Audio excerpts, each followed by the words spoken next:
two-time undisputed world champion, the first male to do it. Whether they try to write it off, I did it first, and I did it all in the nick at 25 years young. All right, TEOFIMO Lopez puts on a horrible performance. Horrible fighter. You know, a lackluster performance. After all that stuff that he was talking, he just proved that, you know, he had no business having none of those dudes' name in his mouth. Him talking about them was more entertaining than what he did inside that ring. Now, a lot of people want to talk about Jermaine Ortiz. Let's talk about Jermaine Ortiz. Let's get down to the nitty-gritty and the real, okay? The truth of the matter is, as far as Jermaine Ortiz goes, from a coach perspective, he did exactly what he was supposed to do. He followed the game plan. From a boxing enthusiast or fan, we didn't like it. You know what I'm saying? And it's cool, but from a coaching aspect, he did what he was supposed to do. Now, I stopped watching the fight once it got to the 7th round. You know what I'm saying? Because to me, Jermaine Ortiz wasn't taking it there like he was supposed to. And he really didn't have to do much. But I stopped watching after the 7th round. But you could tell from Jump Street that they wanted Ortiz to win.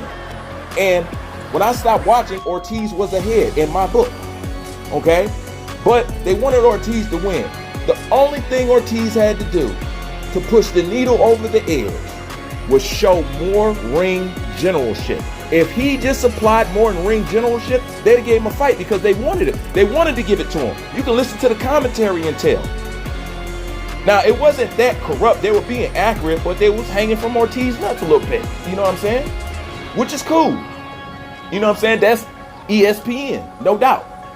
Something I said that was going to happen no matter what. But it was set up for him to win. But they couldn't give him the win off that kind of performance. Truthfully, neither one of them deserved to win. T.O. definitely didn't deserve it. That's why so much controversy. And some people think Ortiz did win.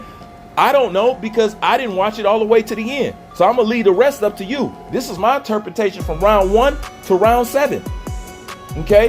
And to add on top of that, Jermaine didn't have no stank on them punches. I don't know how far he's going to get if you can't back nobody up and keep somebody off of you. As far as the game plan and what his coach wanted him to do, execute it perfectly. Followed the game plan. Boring, but yet followed the game plan. But you need a little bit more to push you over the edge if you want to strip the champ. You know what I'm saying? That's just how that goes. But truthfully, it was right there for him. But nonetheless, T.O. performance was trash. And one thing I noticed about T.O. legs is gone. A lot of what T.O. did was based off his athleticism. You know what I'm saying? And that's something you got to watch out with these fighters. The same thing you got to pay close attention to when it comes to Jaron Ennis. A lot of stuff that he do is based off his athleticism. The real question is, how good of a fighter will a person be when the athleticism is gone? This is why somebody like Floyd is the truth. You know what I'm saying? Versus Roy Jones. Once Roy Jones' athleticism went, he went. Not to say that he didn't have skill, but the majority of what made him a dominant fighter was based off his athleticism. And T.O. legs is gone. And not only on top of that, his mind is gone because you can still frustrate the guy. The next fight he get into, somebody gonna beat him. His number is up. Tell me what you think. Like, comment, subscribe. I'm out.